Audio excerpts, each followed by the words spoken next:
Jumpa lagi dengan saya Yedi Indra di Seruput Kopi Cantik dengan renungan yang berjudul Soal Hutang Lagi.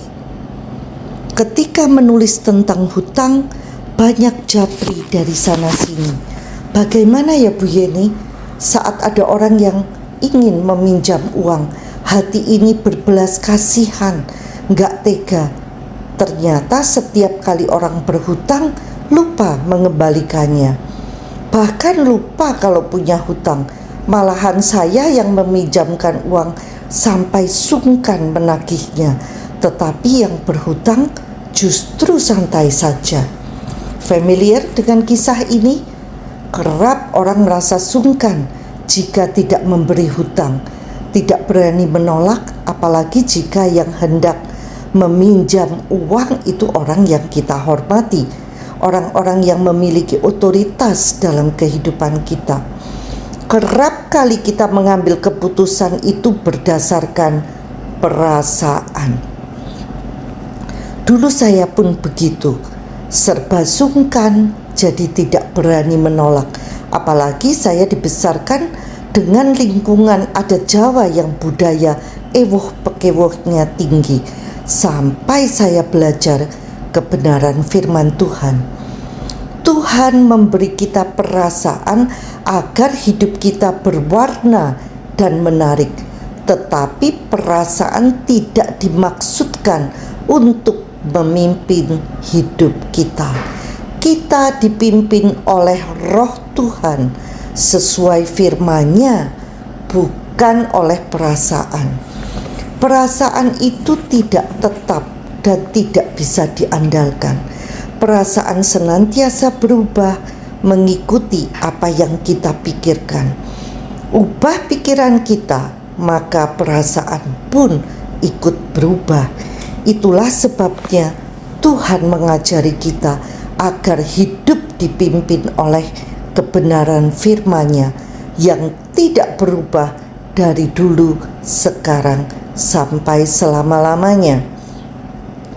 Sesungguhnya sebelum mengambil keputusan, hendaknya kita berhitung dulu, mempertimbangkan kemungkinan yang bisa terjadi. Siapa orang yang hendak meminjam uang? Berapa besar kemungkinan dia bisa mengembalikan hutangnya? Bagaimana reputasinya selama ini? Jika tidak dibayar, apakah saya rela? Yang dipinjamkan uang lebih atau uang kebutuhan pokok hidup kita?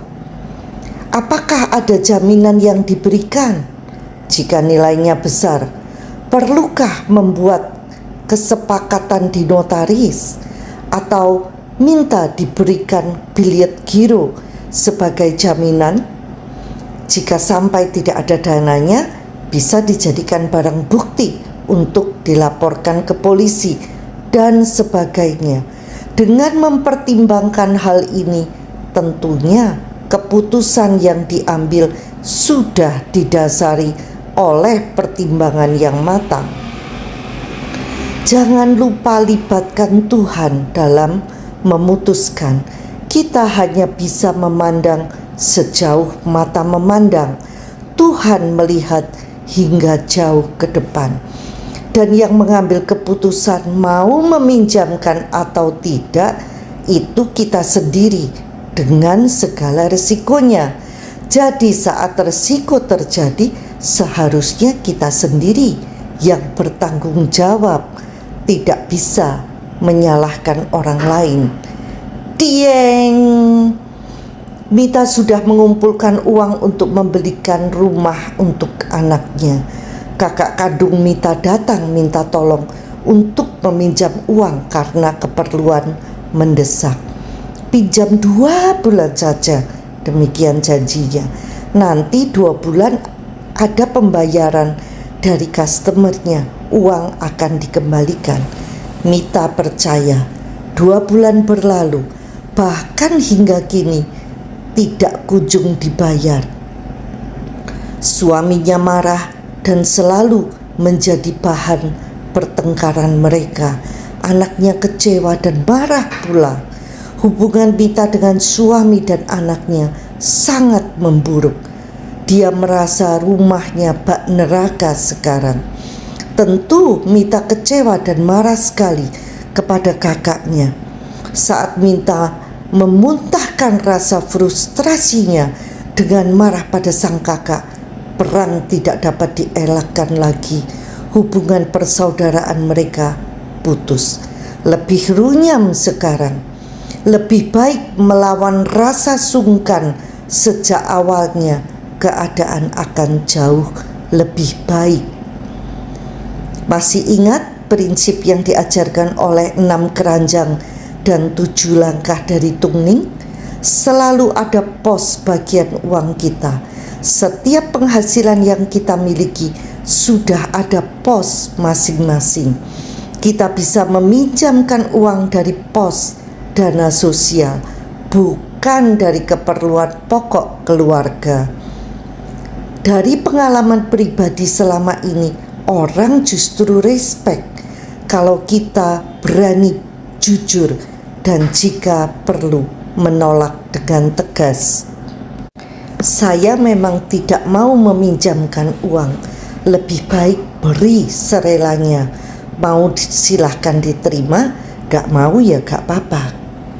Pernah teman yang sangat mampu ingin meminjam dalam mata uang USD. Saya tawarkan untuk memberi saja semampu saya. Dia menolak.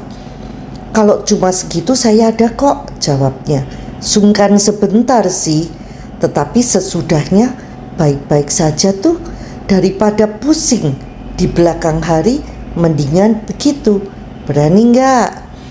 Dengan enteng sambil tersenyum pula saya bilang, sejak dulu saya berprinsip gak mau putus hubungan dengan teman gara-gara hutang piutang.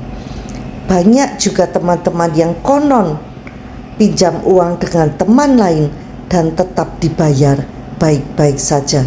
Tetapi saya memilih tidak masuk kelompok itu. Lebih baik mencegah daripada mengobati. Bagaimana pendapat Anda? Many delight more in giving of presents than in paying their debts. Sir Philip Sidney. Banyak orang yang lebih senang memberi hadiah daripada membayar hutangnya.